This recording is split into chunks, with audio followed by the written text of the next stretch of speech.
Vamos receber o Caio. Receber o Caio.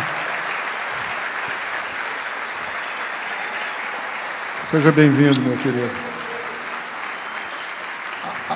A Jerusa falou para eu não esquecer de apresentar a Adriana, que está aqui conosco.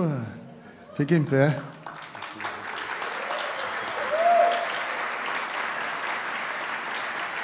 Seja bem-vinda você também, viu, querida? E amanhã a gente apresenta, nós temos aqui pastores que vieram de Fortaleza, do Ceará, estão conosco, são companheiros nossos de longos e longos anos, mas amanhã eu apresento. Vamos dar prioridade hoje à palavra de Deus com o pastor Caio Fábio. Obrigado, seja bem-vindo, querido. Obrigado, amigos de todo mundo aqui. É uma alegria enorme estar aqui com todos vocês, os meus amigos queridos e por aqueles todos que são amados de tantos e tantos anos e que estão aqui entre nós, como é o caso do Ricardo, da Jerusa, do Vili, que eu já era amigo do pai dele de muitos anos atrás, minha mãe. Tinha o pai dele como o cantor cristão que ela preferia ouvir em casa, desde os anos 50, 60, lá em Manaus. Hoje eu tenho também o privilégio de receber aqui o pai Denison, que eu encontrei algum tempo atrás no Palácio do Planalto, e depois na minha casa recebi para um café da manhã com a esposa dele, foi uma grande alegria. E, enfim, faz um trabalho social muito forte aqui nas noites de São Paulo, e a quantidade enorme de outros amigos. E o meu querido amigo Kleber, que nós temos memórias diferentes, eu percebi hoje, acerca um do outro.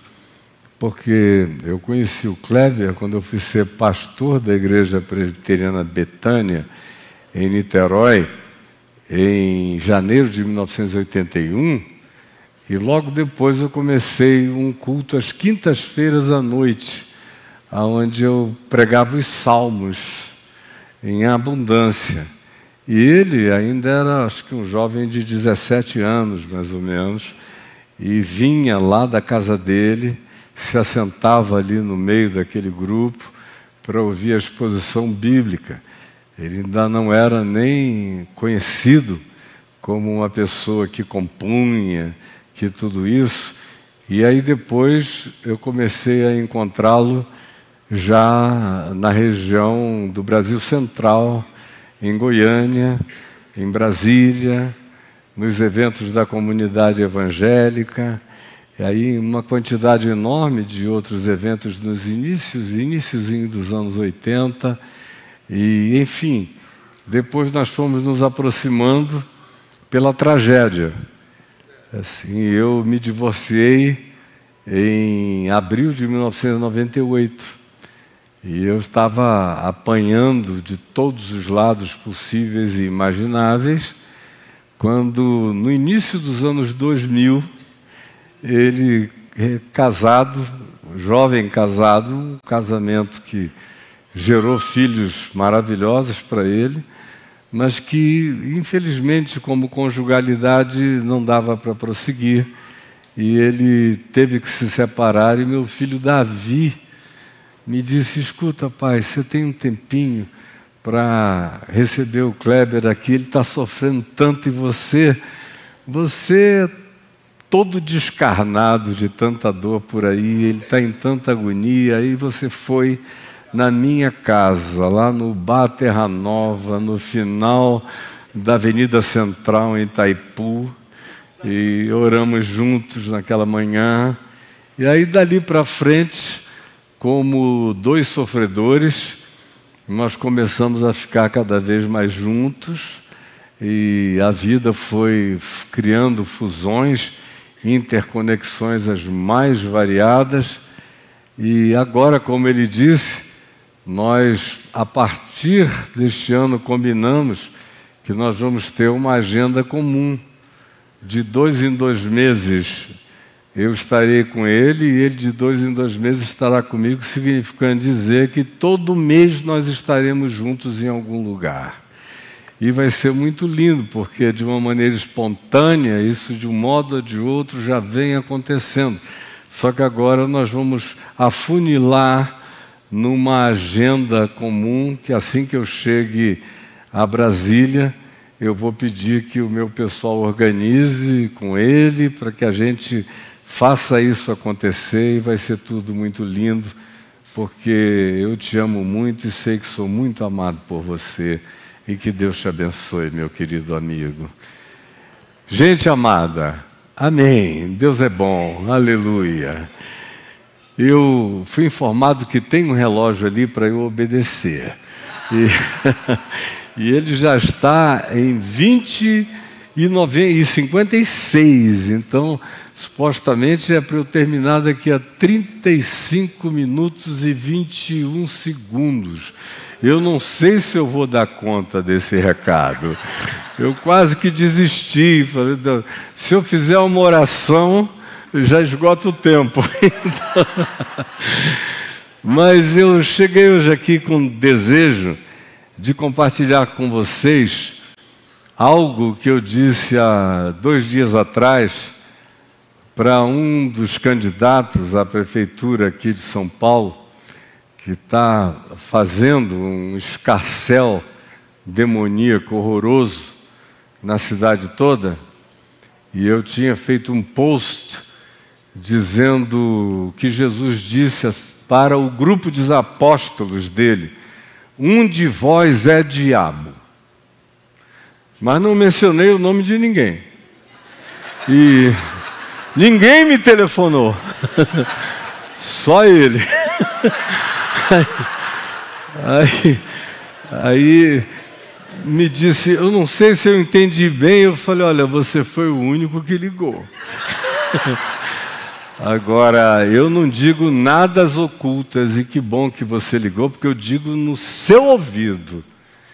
E disse o que eu não vou repetir aqui, numa veemência extraordinária, numa exortação profética intensa, como todo mundo que me conhece sabe que eu não tenho nenhum problema em amor despejar, sem nenhuma preocupação com as consequências se eu fizer isso no Espírito Santo. E ainda disse a ele, porque as armas da minha milícia não são carnais, mas são poderosas em Deus, para destruir fortalezas e anular sofismas.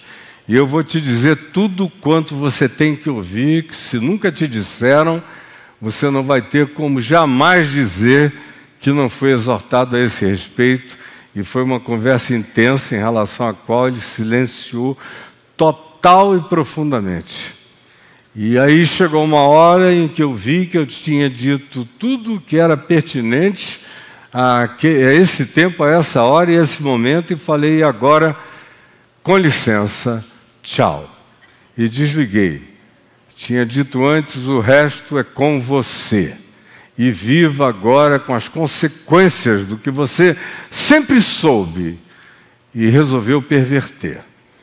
Pois bem, eu quero falar sobre um contexto que tem tudo e completamente a ver com aquilo que nós estamos vivendo no país e no mundo inteiro, e não é preciso que eu faça um inventário das calamidades mundiais, planetárias, nem tampouco das conjunções as mais diversas que caracterizam o que vem acontecendo no nosso país, pioradamente ano após ano, praticamente desde o início dos anos 2000, nós fomos vivendo numa avalanche de tragédias, de crescimento, de manifestações impensáveis, de sustos horrorosos que só foram piorando.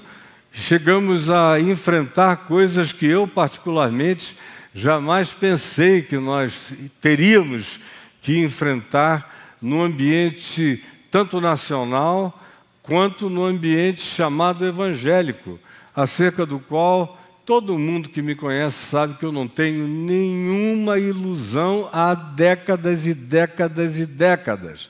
Eu estou vendo daqui, por exemplo, Manuel do Carmo sentado ali, com a barba enorme, abraâmica, a Lena, a mulher dele, meus filhos na fé, desde o início dos anos 70, são de Manaus. Desde aquele tempo sempre foi assim. Eu nunca fui outra pessoa, eu nunca vendi ilusões, nunca fiquei correndo atrás de miragens. Eu sempre soube que era Jesus, Jesus e só Jesus, e que o resto era adereço, o resto era dispensável, o resto não fazia parte de qualquer coisa que tivesse valor ou significado para a minha vida.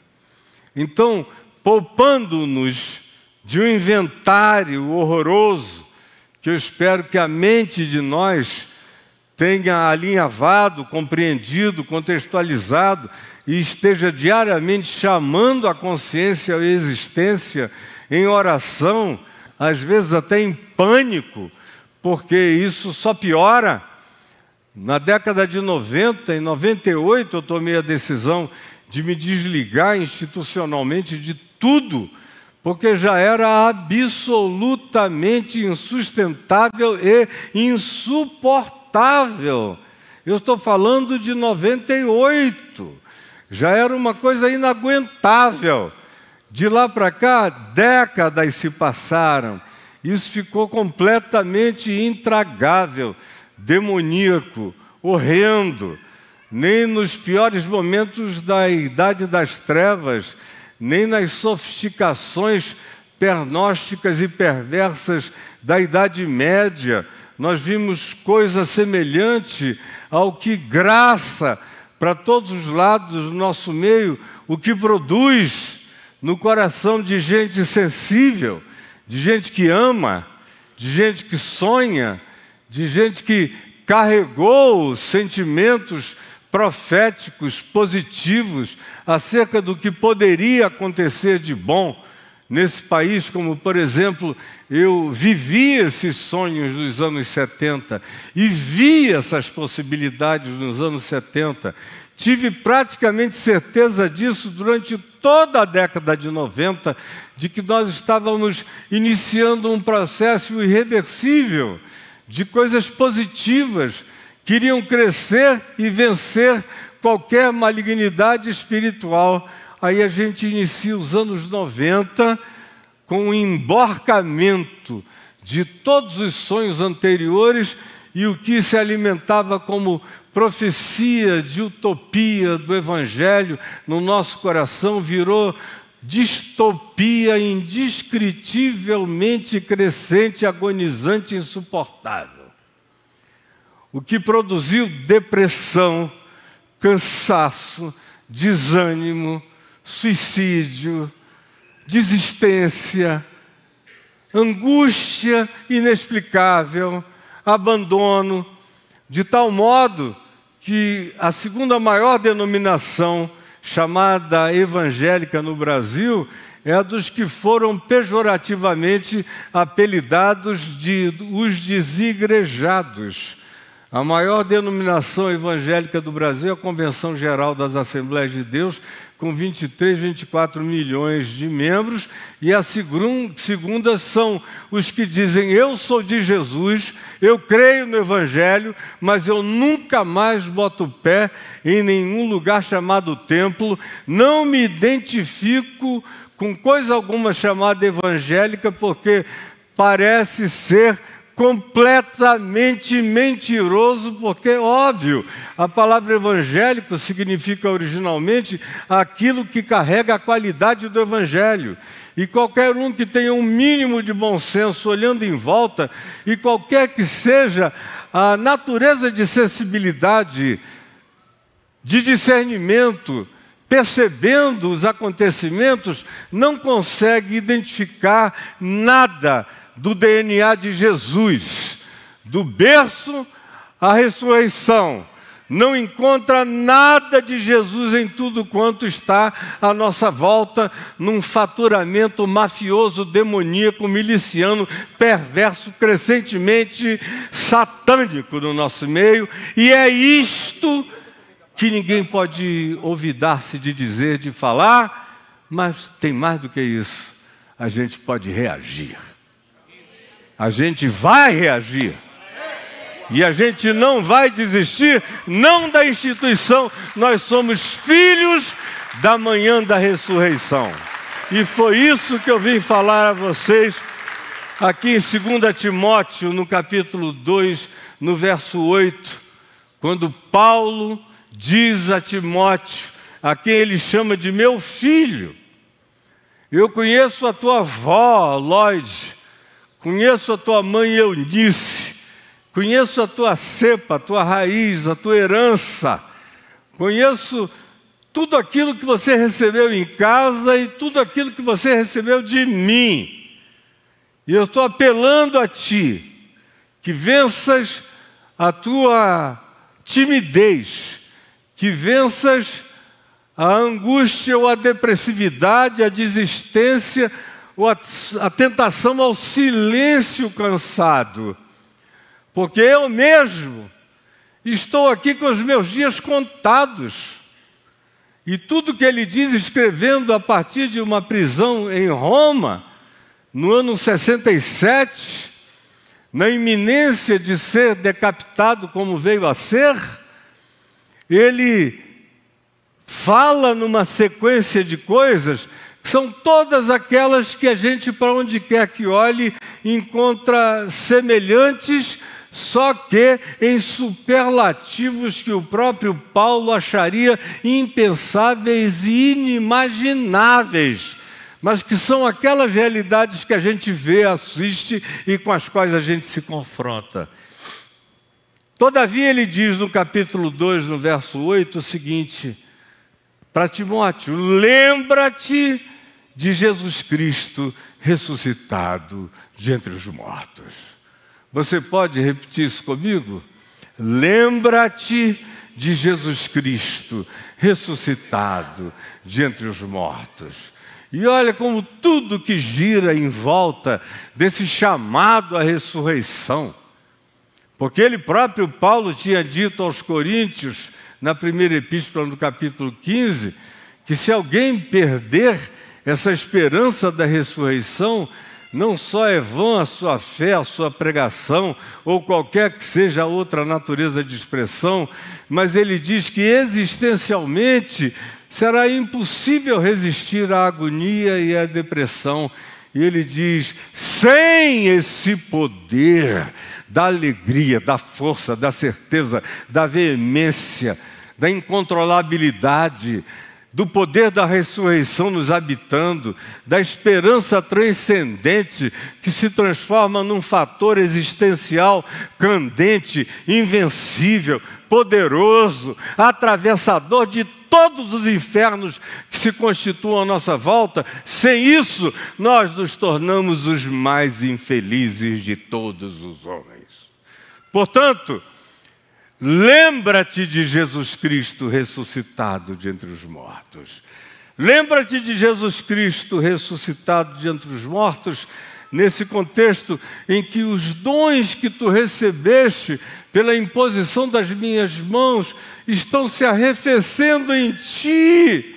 Mas lembra-te de Jesus Cristo ressuscitado de entre os mortos. Ou quando ele diz, mesmo no meio daqueles que nos abandonaram, os da Ásia, aonde ele dedicou a maior parte da sua vida, um lugar por onde eu viajo há muitos anos, desde os anos 70, indo de cidade em cidade, onde ele começou igrejas, comunidades de fé, discipulou pessoas. Agora, no ano 67, ele olha e vê que todo aquele esforço aparentemente tinha sido em vão. Ele menciona pelo nome Filégio e Hermógenes, dizendo, eles todos me abandonaram, inclusive pela influência desses indivíduos aqui, cortaram relações, esqueceram de tudo que eu fiz. graças a Deus por Onísero. O Onísero veio a Roma, saiu de onde hoje é a Turquia, não sabia onde eu estava, me procurou por toda Roma, até que me achou todo agrilhoado nessa prisão fria, abandonada, e consolou meu coração. Mas, quando o teu espírito estiver em estado de desânimo, lembra-te de Jesus Cristo, ressuscitado de entre os mortos. Quando o teu coração não tiver referências, lembra-te de que fiel é a palavra. E se já morremos com Ele, também com Ele viveremos. Se perseveramos, também com Ele reinaremos. Se o negamos, Ele por sua vez nos negará. Mas, se somos infiéis, Ele permanece fiel, porque não pode negar-se a si mesmo. Lembra-te de Jesus Cristo, ressuscitado de entre os mortos.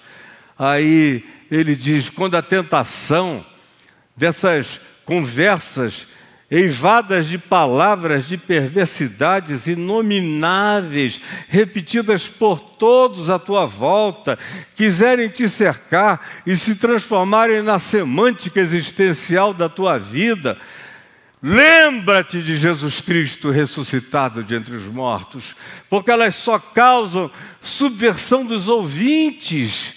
Quanto a ti, lembrando-te de Jesus ressuscitado de entre os mortos, procura apresentar-te diante de Deus e diante dos homens como um obreiro aprovado e que não tem do que se envergonhar. Também lembra-te de Jesus Cristo de entre os mortos, quando as proposições que vierem de todos os lados carregarem apenas as discussões dos falatórios inúteis e profanos, que aqueles que deles usam só vão passando de cognição em cognição negativa, perdendo o discernimento, a percepção. Não faças isto, evita isto. Além de todas estas coisas, ele diz, foge das contendas insensatas. Lembra-te das pautas da ressurreição e foge das contendas insensatas e absurdas que só engendram a perversão do próprio coração, destroem não apenas a cognição, mas a piedade enraizada, mais profunda em qualquer um de nós. Não te esqueças, lembra-te de Jesus Cristo ressuscitado de entre os mortos. E quando tu olhares em volta, e tu só vires no meio daqueles que se auto-intitulam ou são intitulados mestres, pregadores, apóstolos, líderes, seres de natureza abjeta, insuportável, nojenta, totalmente antitética em relação a Jesus e ao Evangelho, lembra-te de Jesus Cristo ressuscitado de entre os mortos, sabendo que nos últimos dias os tempos serão difíceis, porque os homens serão egoístas, avarentos, jactanciosos, arrogantes, blasfemadores, desobedientes aos pais, ingratos, irreverentes, desafeiçoados, verdadeiros psicopatas, implacáveis, caluniadores, sem domínio de si, cruéis, inimigos do bem, traidores, atrevidos, enfatuados, amigos dos prazeres e não amigos de Deus, têm forma, cara, gestual, expressão, disfarçatez, de piedade, que só engana aqueles que estejam completamente entupidos na sua cognitividade. Quando vires isso tudo e vires a promiscuidade na qual eles existem em estado de sedução, de pessoas carentes que são aproveitadas, abusadas de todos os modos. É Paulo falando a Timóteo, lembra-te de Jesus Cristo ressuscitado de entre os mortos. Sim, tu, porém, age de outro modo. Tu tens a referência que eu me ofereci para ser, que eu sou, que eu busco encarnar, que eu jamais desistirei de viver numa resiliência invencível, numa perseverança inarredável, que não conhece rés nem retroatividade, porque eu fui chamado para andar adiante, porque Jesus Cristo ressuscitou dos mortos. Lembra-te de Jesus ressuscitado de entre os mortos. Faze da tua vida um porém, uma adversativa de graça, de esperança contra toda a maldade que se coletivize à tua volta. Não fique impressionado, não deixes que as quantificações matem o chamado, a qualificação do Evangelho na tua vida, nem no teu coração. Olha bem para mim, eu te conjuro perante Deus e Cristo Jesus, que ressuscitou dentre os mortos, acerca de quem tu deves lembrar-te todos os dias dele, rasgando a morte, saindo do tártaros do inferno, que não pôde conter, onde ele proclamou a vitória da cruz e da ressurreição a principados, potestades e poderes, e a todos os seres pré-diluvianos e de outras dimensões.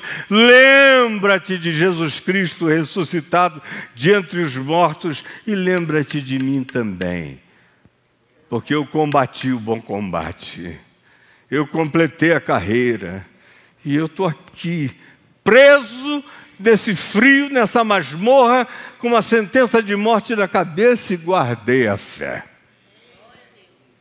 Já agora, a coroa da justiça me está guardada, a qual o Senhor, o reto juiz, me dará naquele dia, e não somente a mim, mas a ti e a tantos quantos amem a sua vinda. Lembra-te de Jesus Cristo ressuscitado de entre os mortos. E ele chega naquele momento de descrição íntima da situação na qual ele está, naquela cadeia romana, na sua segunda prisão na cidade, e diz: olha só o que me aconteceu, eu estou precisando de ti, vem logo, vem logo, vem antes que eu vá. Vem, porque eu tenho o que dizer no nosso encontro, no nosso abraço. Eu tenho energia a transferir. Eu tenho amor a transportar para a tua mente, para o teu coração, para o teu ser, para a tua existencialidade. Apressa-te em vir ter comigo. Demas, tendo amado o presente século, me abandonou e se foi para Tessalônica. Crescente, que já andou tantos anos comigo, também foi embora para a Galácia. Tito foi para a Dalmácia. Somente Lucas está comigo. Só ele. Tu, Timóteo, que és meu filho, conheci tua avó e tua mãe, te vi pequeno. Vem ter comigo depressa, porque eu não sou de ferro. Nada me demoverá das raízes do meu compromisso, porque eu me lembro todo dia de Jesus Cristo ressuscitado de entre os mortos. Mas vem rápido! E traze também contigo a Marcos, que num dado tempo na minha vida me foi inútil, me atrapalhou, me prejudicou. Se uniu ao meu primo Barnabé, e ambos queriam fazer um caminho de volta, e eu tinha convicção absoluta que o impulso da ressurreição me mandava penetrar nos interstícios do planeta, em todas as culturas, etnias, línguas e nações, e foi adiante que eu prossegui. Mas agora, traze a Marcos contigo, porque ele me será útil. Eu estou precisando de todas as ajudas. E aqui está frio, frio, frio. traze a minha capa, que eu deixei na casa de Carpo, em Troade. Aqui também é um lugar melancólico, nostálgico, paredes e guardas pretorianos tomando conta de mim de dia e de noite. Eu queria um mínimo de distração mental para minha mente. Traze os livros que eu esqueci em Troade. Troade é a região da Turquia hoje, onde era a antiga Troia, que é, arqueologicamente falando, incontestável cada vez mais nos dias de hoje, com 7 camadas de cidades de Troia ali nos dias de Paulo. Era o lugar de Troia. Eu deixei em Troia, na região de Troade, os meus livros. Traz esses livros. Minha mente precisa de alimento, de vivacidade, para que eu não entre em nenhum estado mórbido, psicológica, espiritual ou mental ou espiritualmente. Eu quero alimentar meu coração com as alegrias das esperanças proféticas daqueles que preferiram entregar suas vidas à morte do que negociar qualquer que fosse com a barganha que lhes fosse oferecida, porque eles carregavam no coração a certeza daquele que já dissera antes: eu sei que o meu Redentor vive, portanto, lembra-te de Jesus Cristo, ressuscitado de entre os mortos. Quanto ao que me rodeia, é traição sobre traição. Alexandre o latoeiro causou-me tantos males, e ele era da comunidade da fé. Tu guarda-te dele, porque ele é capaz de resistir veementemente às palavras de quem anunciou primevamente o Evangelho para ele, como foi o meu caso. Portanto, nem percas o teu tempo com a obstinação deles, mas venha ao meu encontro na minha solidão, na minha angústia, na minha melancolia, na minha tristeza. Eu preciso das vibrações e das frequências e da renovação e da juventude e da possibilidade de ver em ti a continuidade do que aparentemente, diante dos meus olhos e das circunstâncias, parece estar completamente perdido. Vem depressa, por favor. E ele prossegue e diz: na minha primeira defesa, ninguém apareceu em meu favor. Todo mundo da igreja desapareceu. Eu fiquei sozinho na corte, recebendo a acusação de Alexandre o latoeiro, de vários outros que não sabiam fazer outra coisa senão, na sua covardia perversa, levantarem-se para me caluniar.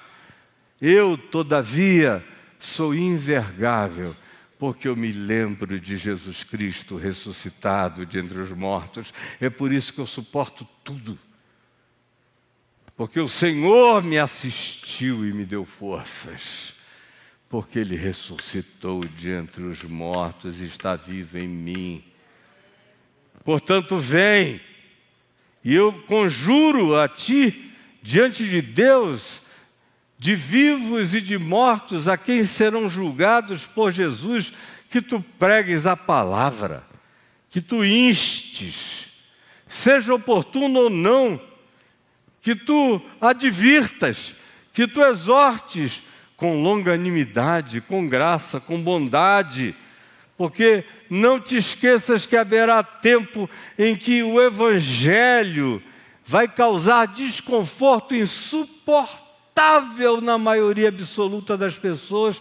E ele não falava dos de fora, falava supostamente dos de dentro, que cercar-se-ão de mestres que farão adequações do que eles vão chamar de palavra de Deus às suas concupiscências, aos seus desejos, aos seus caprichos, às suas doenças, às suas maldades, às suas relativizações, mas eu te conjuro na presença daquele que ressuscitou dos mortos, não te vergues, não te dobres, não desiste, antes, sê sóbrio em todas as coisas, suporta as aflições, faze o trabalho de um anunciador de boas novas no mundo, cumpre inteira e cabalmente o teu ministério e não retroajas. Lembra-te de Jesus Cristo ressuscitado de entre os mortos. O Senhor me livrará também de toda obra maligna. E a obra maligna é ficar amargurado por causa da desistência de todos. A obra maligna é perder a alegria do Evangelho por causa da corrupção da maioria absoluta ou esmagadora.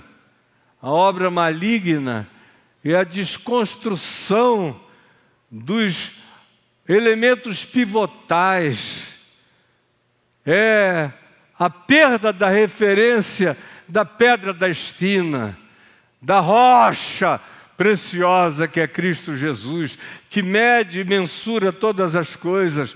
A obra maligna é que por causa deles a gente diga não vale a pena. A obra maligna é olhar em volta e nos sentirmos falando sozinho, como era agora o caso dele. Ele que for ouvido tantas vezes por tantos, em tantos lugares, agora, todavia, num espaçamento de 40 anos, parece que tudo tinha murchado e desaparecido.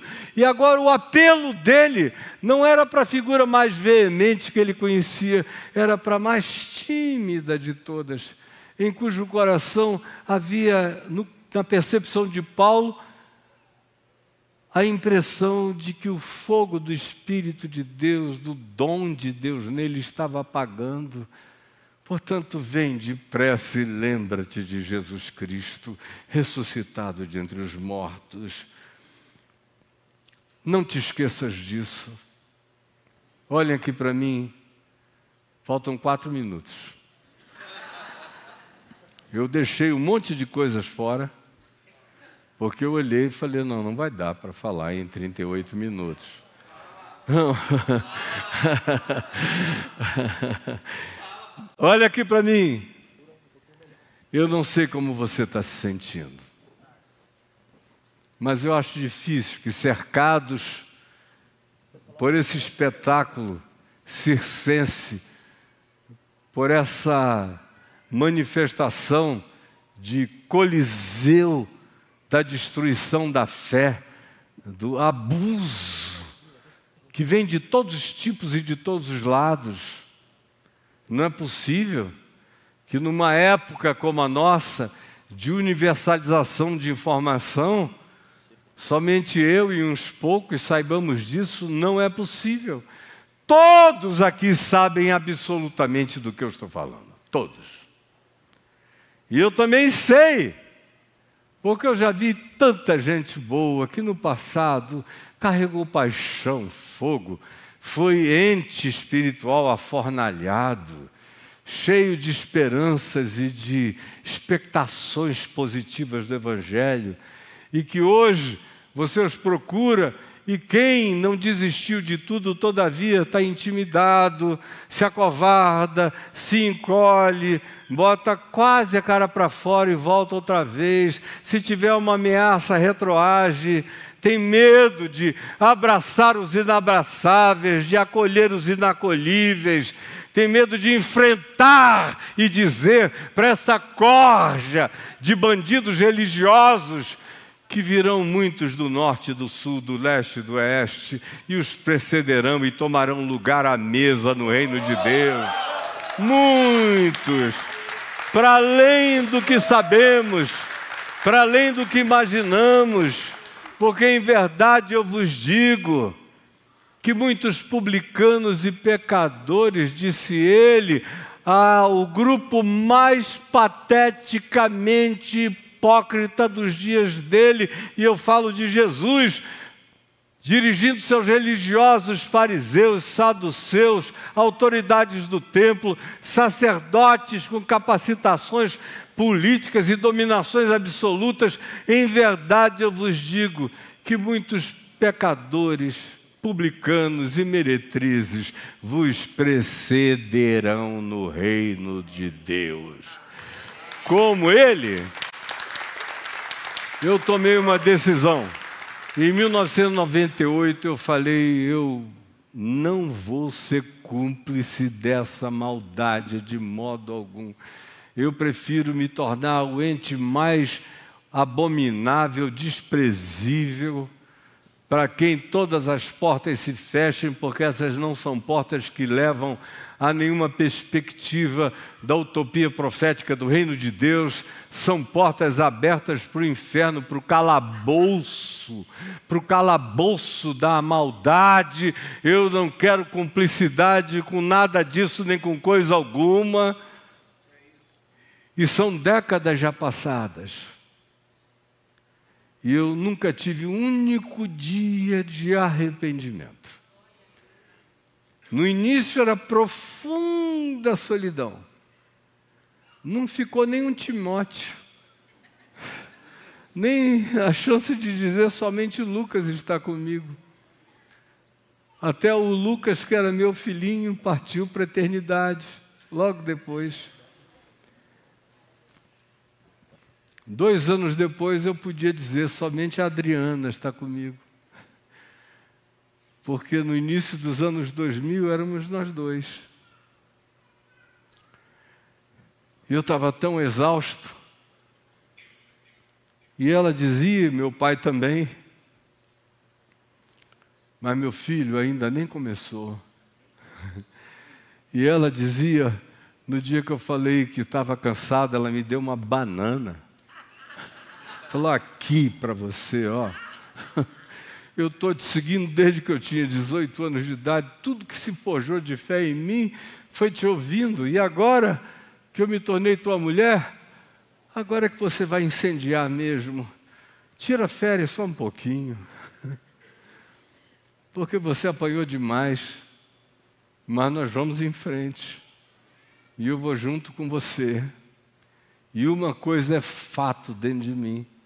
Eu nunca tive dúvida acerca de Jesus Cristo ressuscitado de entre os mortos. Nunca, nunca, nunca, nunca, nunca. Ela sabe que não. E nunca houve um dia de será. Houve até dias em que eu achei que talvez a gente tivesse se mudar para a floresta amazônica, lá para o quilômetro 180 da estrada Manaus-Itacoatiara, para construirmos uma casa na beira do rio Urubu, numa floresta enorme que pertencia ao meu pai, com onças, com cutias, com todo tipo de animal. E ela topou misericordiosamente, porque ela sabia que era só um retiro. Ao mesmo tempo, ela sabia que aonde quer que eu chegava, alguma coisa começava. Mas não conseguia, eu vibrava aquela frequência da ressurreição.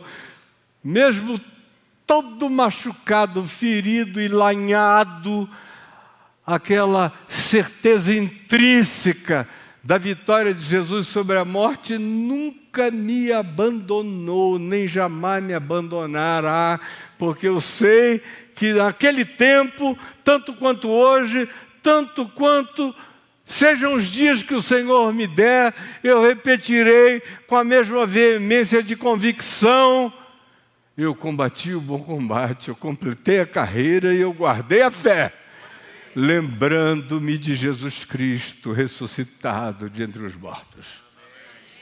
Se você não tiver isso, perdida será a tua causa. Mas se você renovar essa alegria do poder da ressurreição dos mortos, a morte, com as suas garras, não poderão puxar você para nenhum abismo existencial. E você vai rasgar as mortais batalhas da maldade vai sair, vai emergir, vai continuar, vai prosseguir. E milhares, como Paulo disse, de gentios, de gente pagã, como o Kleber aludiu aqui hoje rapidamente ao nosso amigo Caetano, marido da minha prima Paula, que nós temos uma origem familiar comum. E tanto quanto eu tenho visto centenas de pessoas impensáveis,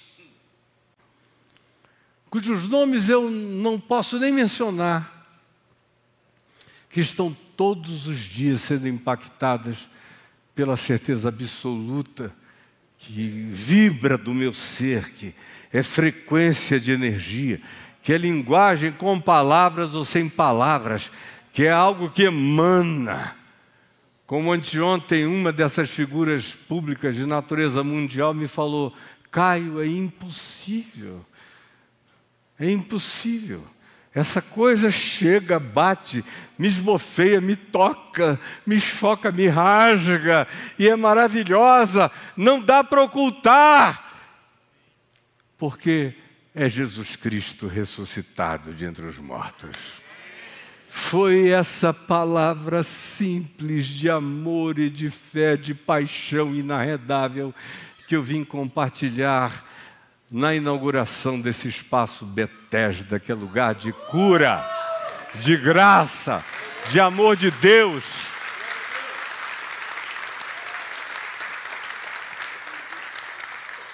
E que vai contagiar muitas outras orações nessa era apocalíptica, que só está começando.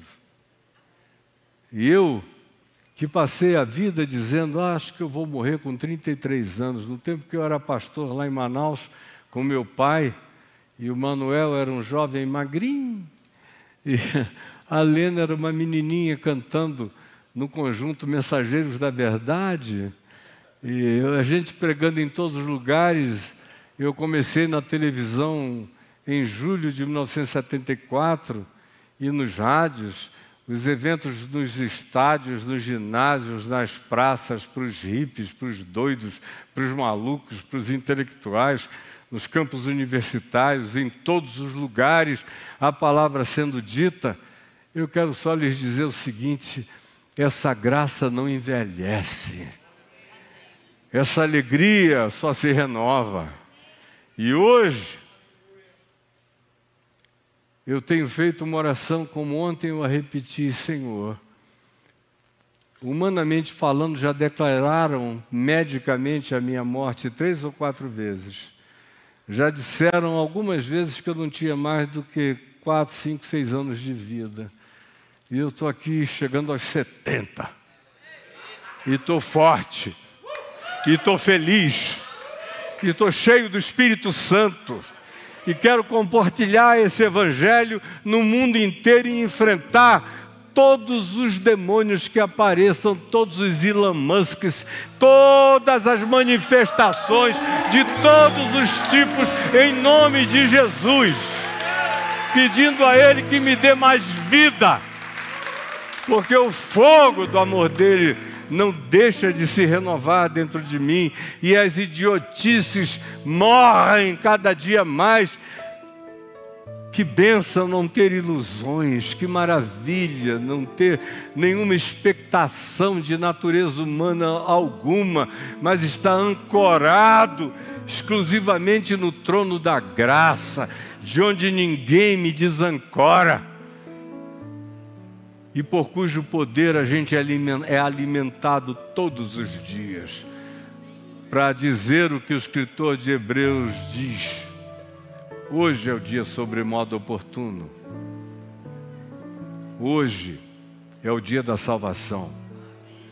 E nós não somos daqueles que retrocedem, esquecendo, pois, das coisas que para trás ficam, eu caminho para o alvo, para o prêmio da soberana vocação de Deus em Cristo Jesus.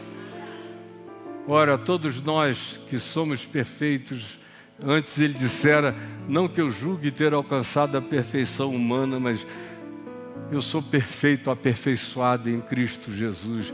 Todos nós que temos essa consciência, tenhamos essa mesma esperança, essa força do poder da ressurreição, que não é triunfalista, mas é invencível, em relação à qual a gente diz com simplicidade infantil e inarredável,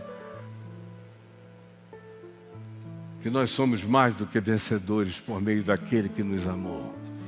E que nada, nem ninguém, nem coisa alguma pode nos separar do amor de Cristo. Seja vida, seja morte, sejam coisas do presente, sejam ainda as do porvir, sejam alturas, sejam profundidades, sejam dimensões de todas as naturezas ou qualidades, sejam principados, potestades, manifestações multidimensionais, qualquer que seja a criatura, o alien, qualquer que seja a surpresa multidimensional, não importa, nada pode nos separar do amor de Deus que está em Cristo Jesus. Por isto, eu, você, todos nós e quem quiser, somos mais do que vencedores por meio daquele que nos amou. E não desistiremos, e nem ficaremos amargurados, e nem ficaremos lambendo as feridas, nem auto-vitimados. Nós somos gente o bastante aqui para deflagrar uma revolução sem retorno, em nome de Jesus, em nome de Jesus. Em nome de Jesus, lembra-te de Jesus Cristo ressuscitado de entre os mortos. É tudo o que eu tenho a dizer, o que passar disso é comentário.